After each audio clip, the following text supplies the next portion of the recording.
यहाँ पे हम डिस्कस करने जा रहे हैं थर्मोडायनेमिक्स के क्वेश्चंस एच.सी. वर्मा से लिए हुए हैं। एच.सी. वर्मा से अब क्योंकि पता है उनका ऑथर का नाम एच.सी. वर्मा है, तो ये बड़ा अजीब लग रहा है कि एच.सी. वर्मा सर से सवाल लिए हैं। कॉन्सेप्ट ऑफ फिजिक्स जो है पार्ट 2, वहाँ से कुछ इंपॉर्टेंट सवाल जो हैं वो यहाँ पे हम डिस्कस करा रहे हैं। सबसे पहला सवाल हमारे पास ये आता है, calculate the increase in internal energy of a 10 gram of water when it is heated from 0 degrees Celsius to 100 degrees Celsius and converted into steam at 100 kilopascal. The density of steam is this much and specific heat is this much and heat of vaporization is this much. तो increase in internal energy आपको यहाँ पर बताना है। तो हम ये बात जानते हैं कि वाटर को हमें हीट करना है तो हमें एनर्जी देना होगा। तो मैं यहाँ से कैलकुलेट कर रहा हूँ हीट गिवन की यहाँ पे बात कर रहे हैं। Heat given is equal to, यहाँ लिखूंगा M S delta T, M S delta T 100 minus 0, ये हो गई हमारे पास स्पेसिफिक हीट, टेम्परेचर चेंज की वजह से कितना हीट हमें देना होगा, और स्टीम बनाने के लिए हमें उसका स्टेट भी चेंज करना होगा। तो इस स्टेट चेंज के लिए हमें m इंटू एल के बराबर भी एनर्जी देनी होती है। तो इसका मास हो गया किलोग्राम में 10/1000 into latent heat of vaporization is 2.25, it's actually 2.5 into 10⁻⁶। यहाँ पे कुछ मिसप्रिंट हुआ है 2.5, बिकॉज जब मैं इसको कर रहा था थोड़ी देर पहले तो कैलकुलेशन में बार बार मिस्टेक आ रही थी और मैं बहुत पागल हो गया था कि यार ये क्या हो रहा है, कि आंसर क्यों नहीं आ रहा है। तब पता चला कि ये टाइपिंग में मिस्टेक हो गई है हमारे टाइपराइटर जी से, कोई बात नहीं। तो यहाँ हमारे पास है 2.5। अब इसे सॉल्व कर लेते हैं सर। तो इसको सॉल्व करेंगे 1 2 3 1 2 3, तो ये मिल जाएगा आपके पास 4200 प्लस यहाँ देखिए 1 2 3 1 और 2 3, तो ये 25,000 आपको मिल जाएगा। 25,000 तो 25,000 और 4200 कितना हो जाएगा, 29,200, 29,200 ये जूल में आपको एनर्जी मिल जाती है क्यू गिवन। ठीक बात।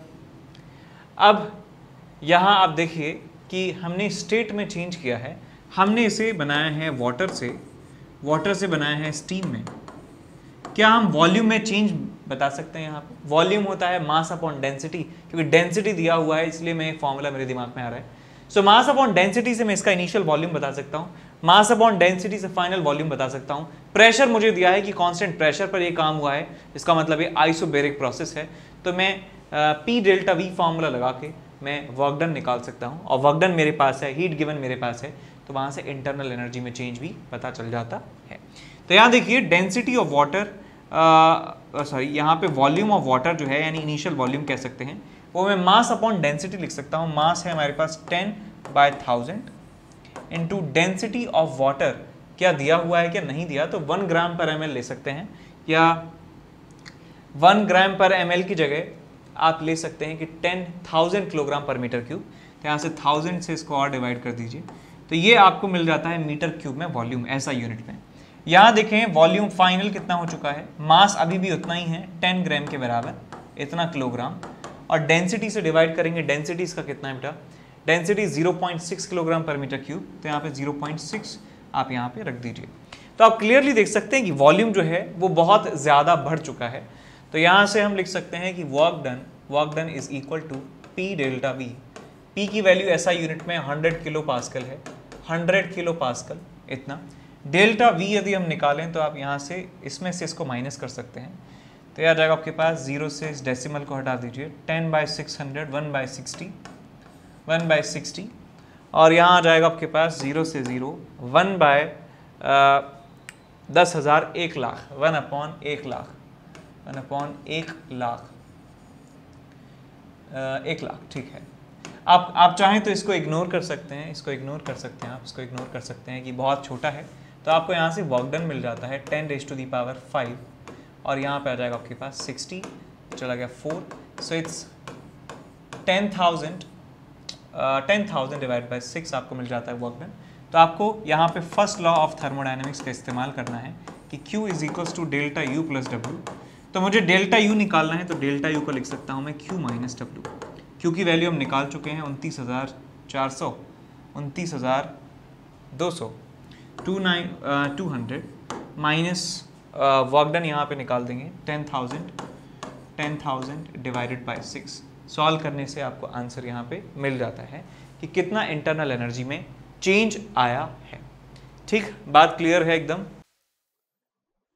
Hello my dear students, I am Neeraj Kumar Chaudhary और फिजिक्स टीचर। बच्चों, एक बहुत ही अच्छी खबर देने के लिए मैं यहाँ पे आया हूँ। अनअकैडमी से जेईई मेंस में ऑल इंडिया रैंक 1 आई है, ऑलमोस्ट आप सभी को पता है, और 100 परसेंटाइल में भी 3 स्टूडेंट्स हैं, ठीक है ना।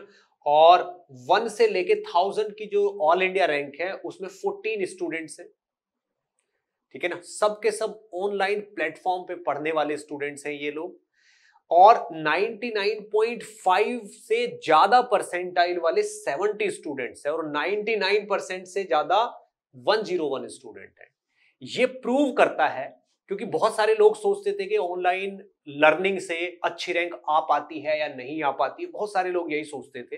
ऑनलाइन पे थोड़ा सा उनको कम ट्रस्ट था। तो बच्चों, अनअकैडमी ने ये प्रूव कर दिया है कि ऑनलाइन लर्निंग से भी आप बेस्ट परफॉर्म कर सकते हो। और इस वक्त अनअकैडमी ने यह भी प्रूव कर दिया है कि वही इंडिया का नंबर 1 एजुकेशनल प्लेटफॉर्म है फॉर प्रिपरेशन, ठीक है बच्चों। तो ये रिजल्ट देख के आपको भी लगेगा, ठीक है ना, कि हम भी इनमें से एक हो सकते हैं अगर आप अनअकैडमी ज्वाइन करते हो तो, ठीक है ना। तो बच्चों, अनअकैडमी पे आप फुल ट्रस्ट रखिए, ठीक है ना। बेस्ट एजुकेटर्स इस वक्त अनअकैडमी के प्लेटफॉर्म पे हैं, जो आपको बहुत ही दिल से पढ़ा रहे हैं, ठीक। तो बच्चों, जितना जल्दी हो सके एनरोल करिए। और इस वक्त ऑफर भी चल रहा है, अच्छे वाला ऑफर चल रहा है, स्पेशल प्राइस वीक। इस वीक में अगर आप एनरोल करते हो तो आपको 10% का डिस्काउंट मिलेगा फीस पे, और साथ में अगर आप यहां पे कोड यूज करते हो, जैसे मेरा कोड है NKC Sir Live, NKC Sir Live code use करते हो अगर आप, तो आपको 10% और एक्स्ट्रा मिलेगा, यानी कि आपको 20% ऑफ मिलेगा अगर आप इस वीक में एनरोल करते हो। और शायद ये ऑफर आज की रात टुनाइट जो है ये एंड हो रहा है, ठीक है। तो बच्चों, as soon as possible enroll कर लीजिए। फॉर एग्जांपल, जैसे आप IIT JEE की प्रिपरेशन करने वाले स्टूडेंट हो और आप 24 मंथ 2 इयर्स का सब्सक्रिप्शन लेते हो आइकॉनिक, जो सबसे ज्यादा स्पेशल है, ठीक है ना। मान लीजिए उसकी 2 ईयर की फीस है 1 लाख रुपीस, तो आपको 81,000 देने हैं, 19,000 की सेविंग है, यानी कि अप्रोक्सीमेटली 20% की सेविंग है आपकी अगर आप इसमें एनरोल कर लेते हो। और आप IIT JEE का प्लस का सब्सक्रिप्शन लेते हो तो उसकी फीस 30 मंथ्स की या 24 मंथ्स की अगर आप देखें तो 56,000 है। 24 मंथ्स की यानी कि 2 साल की फीस 56,000 है, तो आपको कुल 45,000 डिपॉजिट करने हैं, आपको 10,000 से ज्यादा की सेविंग है। तो इसलिए ये इस वक्त ऑफर भी बहुत अच्छा चल रहा है। तो एज सून एज पॉसिबल बच्चों एनरोल कर लीजिए और ऑनलाइन लर्निंग से जितना ज्यादा हो सके उतना फायदा लीजिए, ठीक है। चलिए, best of luck, let's crack it. अब चलते हैं अगले क्वेश्चन की तरफ। अगला क्वेश्चन है हमारे पास क्वेश्चन नंबर 21। क्वेश्चन नंबर 21 जो है ध्यान से पढ़ेंगे। सवाल में आपको दिया है, figure shows a cylindrical tube of volume V। Total volume इस ट्यूब का V के बराबर है विद एडियाबैटिक वॉल। जो दीवारें हैं वो एडियाबैटिक मटेरियल से बनी हुई हैं, इसका मतलब हीट का आदान प्रदान नहीं हो सकता है। हीट इस कंप्लीट ट्यूब से ना तो बाहर जा सकती है ना हीट अंदर आ सकती है। तो यदि पूरे इस सिस्टम के लिए यदि मैं थर्मोडायनेमिक्स का फर्स्ट लॉ यदि इस्तेमाल भी करूंगा तो वहां पे Q की वैल्यू हमें 0 पुट करनी होगी पूरे के लिए। आइडियल गैस है, इंटरनल एनर्जी आइडियल गैस की दी जाती है 1.5 nRT से। इसका मतलब ये एक मोनो एटॉमिक गैस है। यहाँ पे मोनो एटॉमिक गैस भरी हुई है, मोनो एटॉमिक गैस। F की वैल्यू 3 है, CV की वैल्यू 1.5 R के बराबर है। ओके, आगे दिया है, initially the pressure and the temperature are P1 and T1 on the left and P2 and T2 on the right. The system is left for sufficient time so that temperature becomes equal on the 2 sides. दोनों side temperature बराबर हो जाता है, ऐसे इनको छोड़ दिया जाता है कि भाई जी लो अपनी जिंदगी। और ये जो बेटा वॉल है, ये जो सॉरी पार्टीशन है बीच में, ये डायथर्मिक है। डायथर्मिक का मतलब कंडक्टिंग है, हीट को आने जाने दे सकता है लेकिन दीवार से बाहर नहीं जा सकती है। ऐसे आप समझिए कि मान लीजिए आपके पास एक रूम है, रूम को बाहर से लॉक कर दिया जाता है और रूम के बीच में एक कर्टेन लगा दिया जाता है। बीच कहाँ होगा?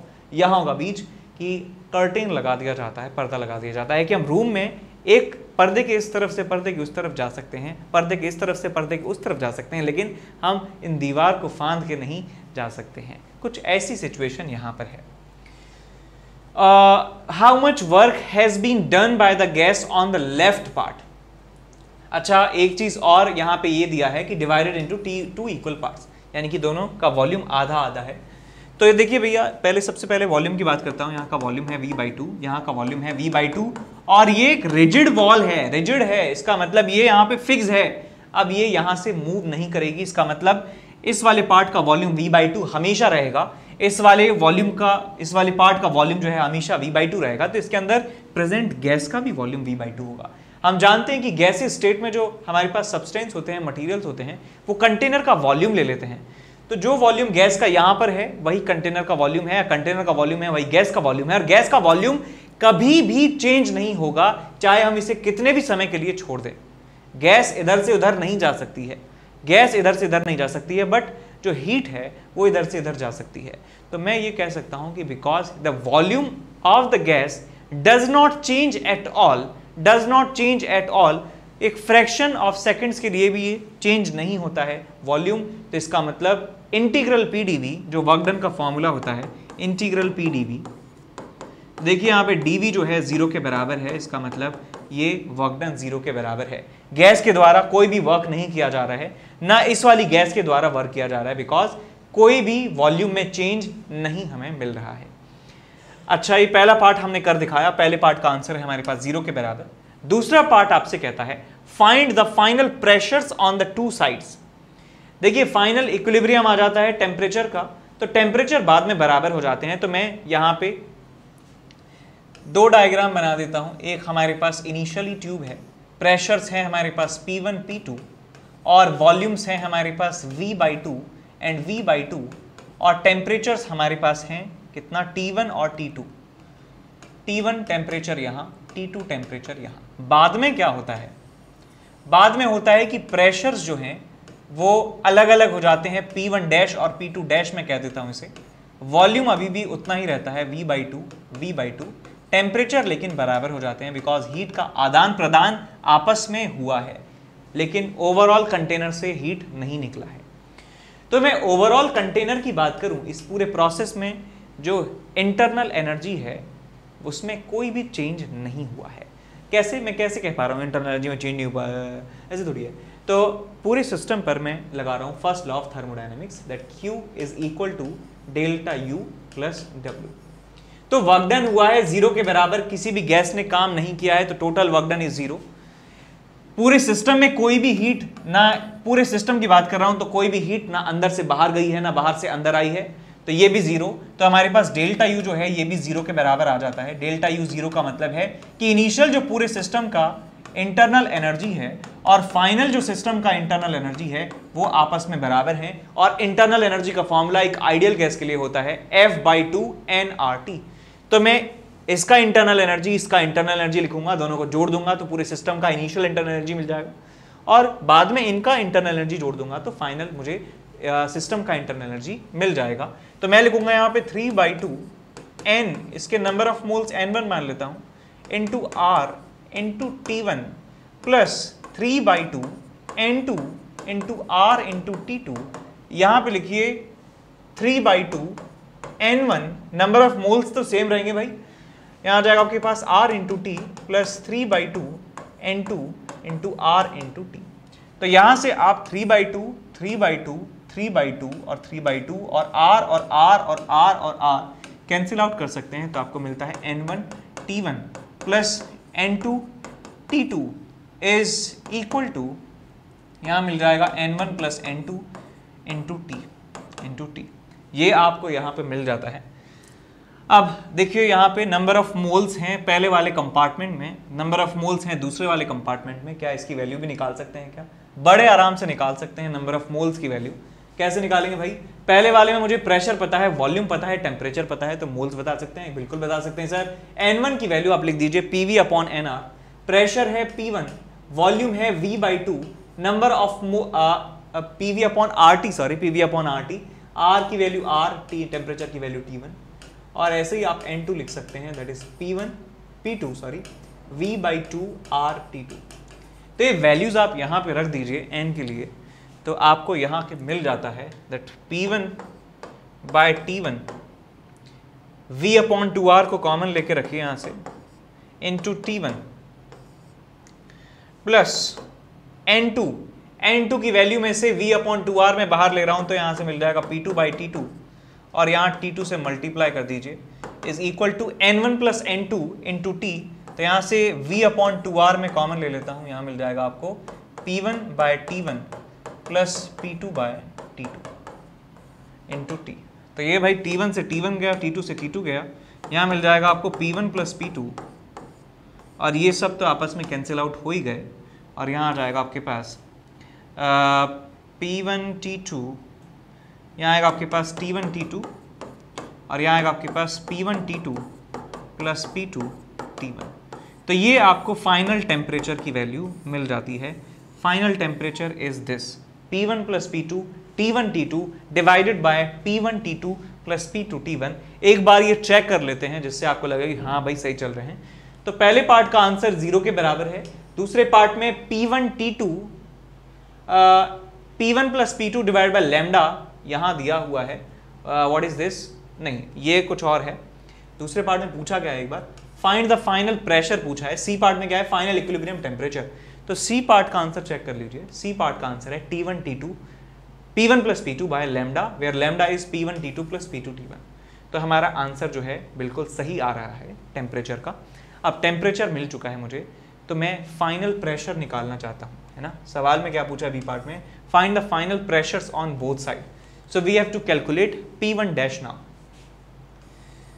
तो यहां से यहां एक ढक्कन की बात कर रहा हूं मैं। एक डब्बे में देखिए क्या हुआ है, एक डब्बे में टेम्परेचर चेंज हुआ है, प्रेशर चेंज हुआ है, नंबर ऑफ मोल्स चेंज नहीं हुए हैं, वॉल्यूम चेंज नहीं हुए हैं।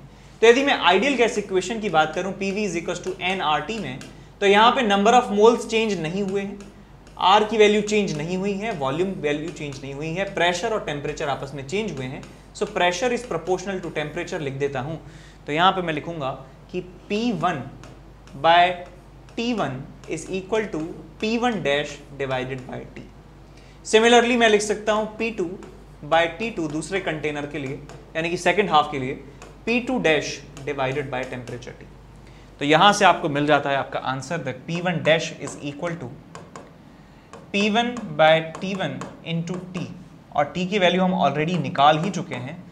So P1 into T1, T की वैल्यू कितनी है? P1 प्लस P2 और यहाँ पे आ जाएगा T1/T2 divided by P1/T2 plus P2/T1। तो यहाँ से T1 से T1 कैंसिल आउट हो जाता है और आपको मिल जाता है P1/T2 P1 plus P2 divided by P1/T2 plus P2/T1।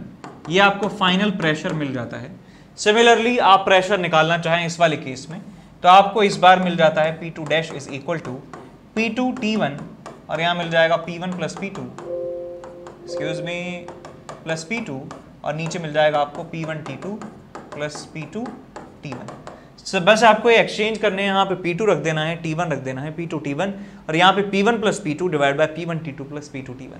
तो इस तरीके से आप प्रेशर्स भी निकाल सकते हैं। आंसर चेक कर लीजिए P1/T2, ठीक बात है, बिल्कुल ठीक है, ये ठीक है, ये ठीक है।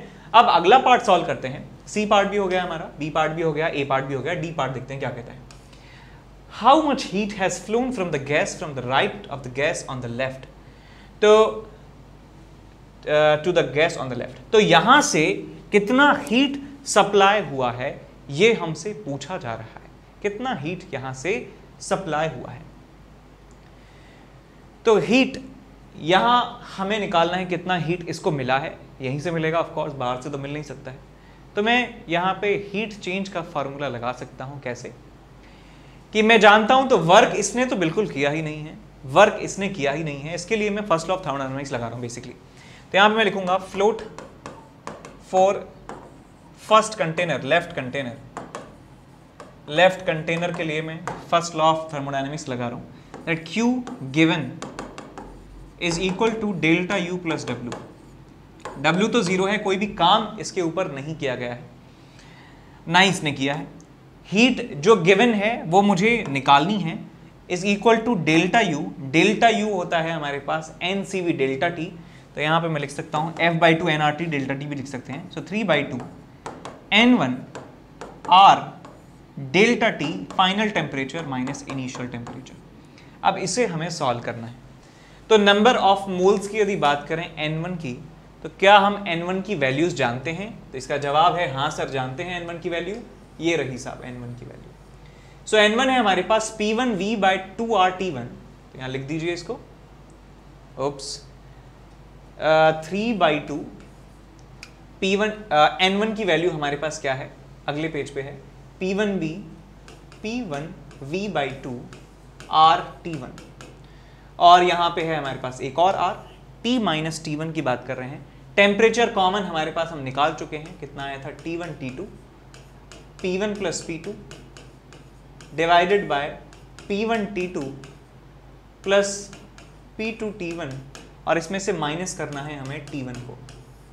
ठीक है, तो आप यहां से क्या कर सकते हैं, T1 को आप मल्टीप्लाई कर दीजिए, तो ये T1 खत्म हो जाएगा, ये T1 खत्म हो जाएगा, और एक R से आप एक R को भी, तो ये आपको मिल जाता है 3P1V डिवाइडेड बाय 4, और यहां मिलता है आपको T2 P1 plus T2 P2 minus P1 T2 minus P2 T1 divided by P1 T2 plus T2 P1। अब यहां देखिए कुछ कैंसिल आउट हो रहा है क्या? सो T2 P1 और T2 P1 आपस में कैंसिल आउट हो गए, यहां बचा T2 P2 और यहां P2 T1, तो यही हमारा आंसर हमें मिल जाएगा यहां से। 3 टाइम्स P1 इंटू V। इस P2 को भी बाहर निकाल लीजिए भैया, P1 P2 को भी बाहर निकाल लीजिए यहाँ से, P2 और P2 यहाँ से, तो आपको मिल जाएगा P2V, यहाँ मिल जाएगा आपको T2 माइनस T1, और यहाँ मिल जाएगा आपको 4 times P1 T2 plus T2 P1। तो ये हमारे पास मिल जाता है कि हीट इतना दिया है, या कह सकते हैं कि इंटरनल एनर्जी में चेंज इतना है। एक बार आंसर मैच कर लीजिए, आपको मिल जाता है 3P1 P2 V T2 minus T1 divide by 4 times P1 T2 plus T2 P1। तो इस तरीके से सवाल को सॉल्व किया जा सकता है। ठीक है, याद रखें इस सवाल, आपको प्रैक्टिस होनी चाहिए इस सवाल की कि कैसे ऐसे सवालों को सॉल्व किया जाता है। ठीक है, सो क्वेश्चन नंबर 22 यहाँ पे हम डिस्कस कर रहे हैं। क्वेश्चन में आपको दिया है an adiabatic vessel of total volume V। Total volume है हमारे पास V के बराबर, और उसको डिवाइड कर दिया जाता है 2 इक्वल पार्ट्स में बाय अ कंडक्टिंग सेपरेटर, जैसे पिछले सवाल में था। Okay, the separator is fixed in its position, the part on the left contains 1 mole of ideal gas and part on the right contains 2 mole of same gas. Same gas के लिए F की value 3 के बराबर है, monoatomic gas है। Initially the pressure on each side is P। The system is left for sufficient time so that steady state is reached. Find the work done by the gas on the left part during the process. Second part, temperature on the 2 sides in the beginning, final common temperature, and the heat given in the gas to the right part, increase in the internal energy of the gas in the left part. सवाल कुछ मिलता जुलता सा ही है, चलिए solve करते हैं इसे। तो हमारे पास एक कंटेनर है जिसका वॉल्यूम है V के बराबर, उसको 2 पार्ट में बांट दिया जाता है V/2, प्रेशर दोनों में बराबर है P, और नंबर ऑफ मोल्स अलग अलग हैं। यहां पे हमारे पास 1 मोल है और यहां हमारे पास 2 मोल है।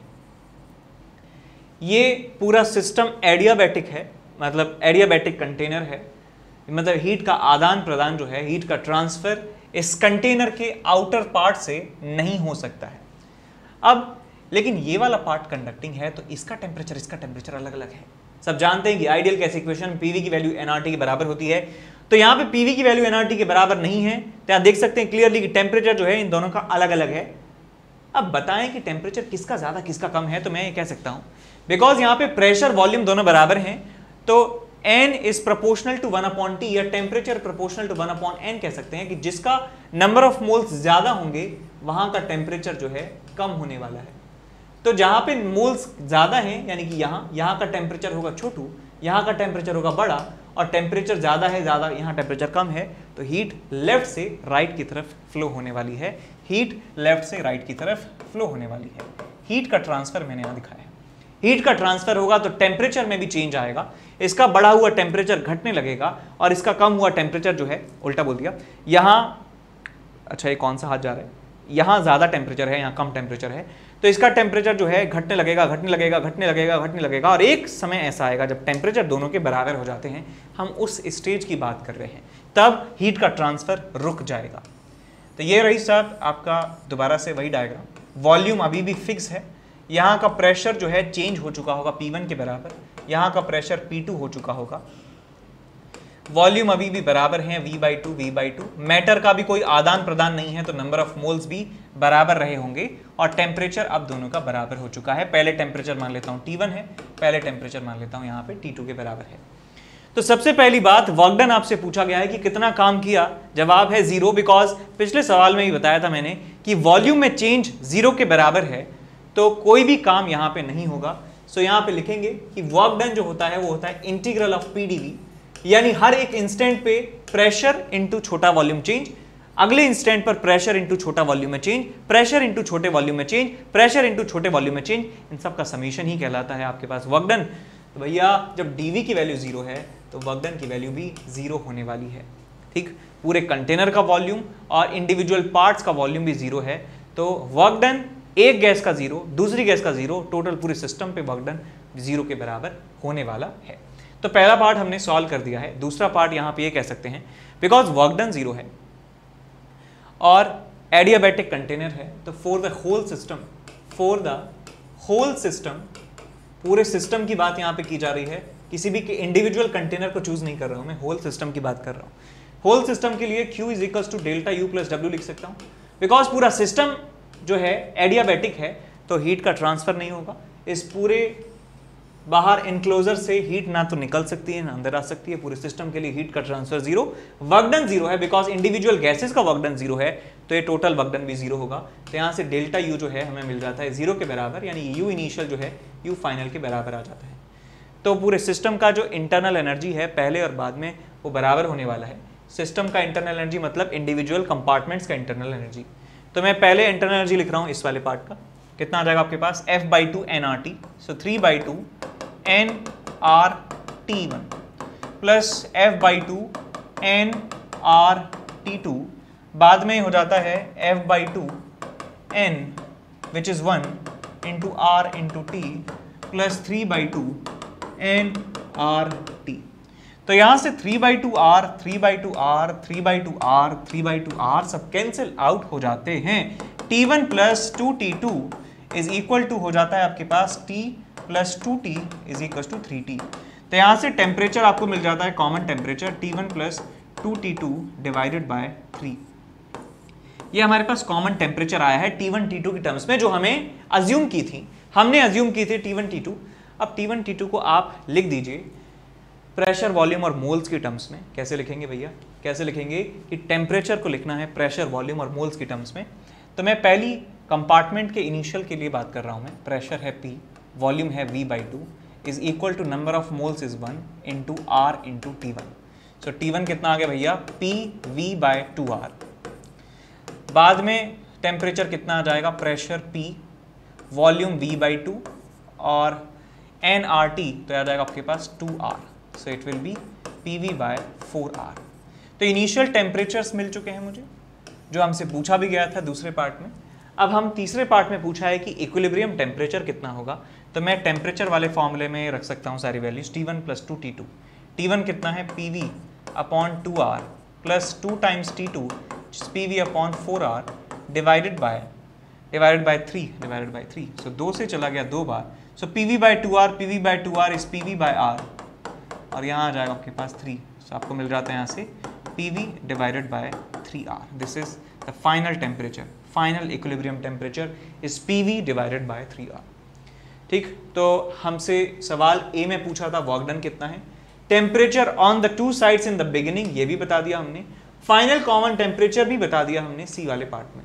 एक बार आंसर मिला लेते हैं हम, answer 0, PV/2R, PV/4R, PV/3R।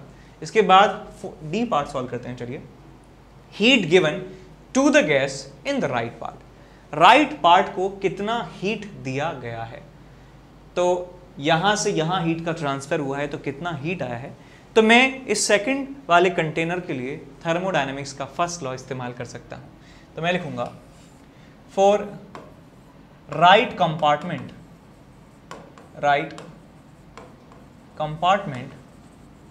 Applying first law of thermodynamics. जैसे हम वर्क एनर्जी पावर में सिस्टम लिया करते थे, लॉज ऑफ मोशन में सिस्टम लिया करते थे, उस सिस्टम के ऊपर फोर्सेस का हम ऑब्जर्वेशन करते थे, सिमिलरली वैसे ही यहाँ थर्मोडायनेमिक्स में भी हमें अलग अलग सिस्टम्स के ऊपर ये लॉ लगाना होता है। आप आंख बंद करके तीर नहीं चला सकते हैं। ऐसा नहीं कि आप सेम फॉर्मूला हर जगह चिपका रहे हैं, तो आपके सवाल जो हैं जो अच्छे लेवल के होते हैं वो गलत हो जाएंगे। ठीक है, तो हमेशा हमारे दिमाग में एक क्लियर विजन होना चाहिए कि हम क्या कर रहे हैं और क्या करना चाहते हैं, और ये लाइफ में भी एप्लीकेबल होता है। तो यहाँ पे सेकंड वाले पार्ट के लिए कहें कि Q is equal to delta U plus W, तो W तो भैया जीरो है, तो हीट की वैल्यू कितनी हो जाएगी डेल्टा यू के बराबर। Delta U is change in internal energy, तो मैं लिख सकता हूँ उसे F/2 NR delta T। So 3/2 number of moles is 2, R की वैल्यू R, टेम्परेचर में चेंज कितना आया है, final temperature is PV/3R, final temperature is PV/3R, initial temperature was PV/4R, PV/4R। तो यहाँ से आपको मिल जाता है ये हीट टेकन, हीट कितना उसको रिसीव हुआ है, तो 2 से 2 चला गया और ये आ जाएगा आपके पास 4 3 1 12 3 4, सो PV डिवाइडेड बाय 4 आपको ये मिल जाता है हीट। ठीक है, PV/4 आपको मिल जाता है आंसर, कितना हीट उसने रिसीव किया है लेफ्ट वाले एंड से, PV/4। ठीक, अब ई वाले पार्ट पर आते हैं, डी वाला पार्ट हो चुका है, ई वाले पार्ट पर आते हैं। The increase in the internal energy of the gas in the left part, left part की इंटरनल एनर्जी में कितना इंक्रीमेंट हुआ है, तो मैं वो लिख सकता हूं कि डेल्टा यू लेफ्ट आप निकाल सकते हैं 3/2 n which is 1, 3/2 into number of moles is 1 into R is R, temperature final minus temperature initial, temperature final हो चुका है PV/3R, टेम्परेचर इनिशियल कितना था PV/2R के बराबर। देख सकते हैं कि PV/2R था इसका टेम्परेचर इनिशियली, तो यहाँ से सॉल्व करेंगे तो आपको मिलता है 1/3 माइनस 1/2, 2 3 1 6, सो 1/6 माइनस में PV/R यहाँ से मिला आपको, और यहाँ 3/2R आपको यहाँ से मिल रहा है। R से R चला जाता है, 3 से ये 2 बार चला जाता है, सो माइनस ऑफ PV/4 आपको आंसर मिल जाता है। तो increment in the left side of the compartment is minus PV/4, इसका मतलब इंटरनल एनर्जी एक्चुअल में उसकी डिक्रीज हुई है, और वो हमको साफ साफ चमक भी रहा था। देखिए यहाँ से हीट जब जाएगी तो क्या होगा, टेम्परेचर क्या होगा, कम होगा, और हम जानते हैं आइडियल गैस के लिए जो इंटरनल एनर्जी है is only the temperature of function only, so temperature decrease होगा तो उसका इंटरनल एनर्जी डिक्रीज होने वाला है। ठीक बात, तो इस तरीके से सवाल को सॉल्व किया जा सकता है। ज़्यादा मुश्किल था नहीं, बट इतने सारे पार्ट्स की वजह से मुश्किल लग रहा था। ओके,